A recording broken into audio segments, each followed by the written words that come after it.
Today I'm going to talk to you about something unusual. I'm going to talk to you about imprisoned angels.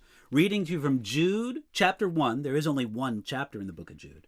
Jude chapter 1, verse 6, where we read, "And the angels who did not keep their proper domain, but left their own abode, he has reserved in everlasting chains under darkness for the judgment of the great day." In warning Christians about dangerous people in their midst, Jude brought 3 examples before his readers. The examples were meant to show the certainty of judgment against these dangerous people. This would encourage Christians to know that God and his cause would always win out in the end. In Jude verse 5, we read the first bad example. It was the rebellious children of Israel in the wilderness. Now, in Jude verse 6, we learn of the second example of certain judgment. Jude wrote, "The angels who did not keep their proper domain." Jude's letter is famous for bringing up obscure or controversial points, and this is one of them.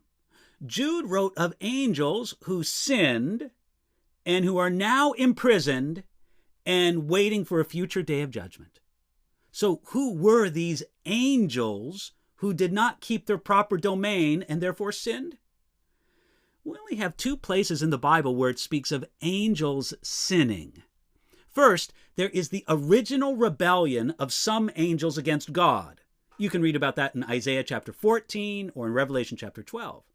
Second, there is the sin of the sons of God described in Genesis chapter 6. Now, this is a controversial passage, but consider an aspect of Jude verse 6 that is easy to agree on. These angels prompted God to uniquely imprison them. They are reserved in everlasting chains under darkness for the judgment of the great day. God judged these wicked angels, setting them in everlasting chains. Apparently, some fallen angels are in bondage, while others are unbound and active among mankind as demonic spirits. By not keeping their proper place, these particular fallen angels are now kept in chains. Their sinful pursuit of freedom put them in bondage. In the same way, those who insist on freedom to do whatever they want are like these angels. They are so free that they are bound with everlasting chains. That's not freedom at all. True freedom actually comes from obedience. Consider this. If angels cannot break the chains that sin brings upon them, what makes any human being think that they can break those chains? Friends, only Jesus can set us free. Now, this example teaches us 2 lessons. It assures us that those who cause trouble to the church will be judged, no matter what their spiritual status had been. These angels at one time stood in the immediate glorious presence of God, and now they are in everlasting chains. If God judged the angels who sinned, he will surely judge those who deceive God's people. It also warns us that we must also continue walking with Jesus.